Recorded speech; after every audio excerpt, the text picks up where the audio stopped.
રાજ્યમાં થઈ રહી છે વિકાસ સપ્તાહની ઉજવણી। આજે યુવા રોજગાર અને કૌશલ્ય સશક્તિકરણ કાર્યક્રમ યોજાયો હતો। મુખ્યમંત્રી ભૂપેન્દ્ર પટેલ અને ઉદ્યોગ મંત્રી બળવંતસિંહ રાજપૂત હાજર રહ્યા। 50,000 યુવાનોને નિમણૂક પત્ર પણ એનાયત કરાયા છે। આવતા વર્ષે 100% આઈટીઆઈના વિદ્યાર્થીઓને નોકરી મળી રહે તેવા પ્રયાસો કરવાની પણ ઉદ્યોગ મંત્રીએ ખાતરી આપી છે। મુખ્યમંત્રી પણ રોજગાર વધારવા પર ભાર મૂક્યો હતો। આપ આટલી મોટી સંખ્યામાં ઉપસ્થિત છો, ઘણા બધા 1.5 લાખથી વધારે યુવાન મિત્રો જોડાયા છે। હું એમને ખાતરી આપું છું ગુજરાત સરકાર તરફથી કે આપ જરાય ચિંતા ના કરતા। આ ગુજરાત રાજ્ય એવું છે કે 1.1 છે, એને પણ આપણે કેવી રીતે નીચે લાવીને ગુજરાતમાં કોઈ બેકાર ના રહે, ગુજરાતનો યુવાન કેવી રીતે સારી રીતે ડેવલપમેન્ટ થઈ શકે એ પ્રકારની વ્યવસ્થા ગુજરાત સરકાર કરવાની છે।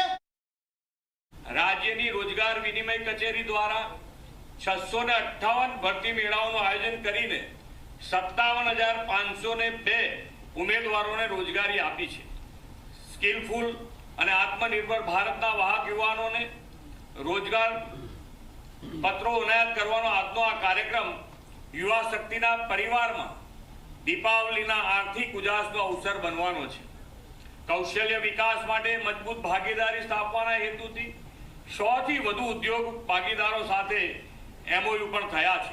આ એમઓયુના પરિણામે નજીકના ભવિષ્યમાં 150 આઈટીઆઈમાં 20,000 તાલીમાર્થીઓની તાલીમ ગુણવત્તામાં નોંધપાત્ર સુધારો થશે।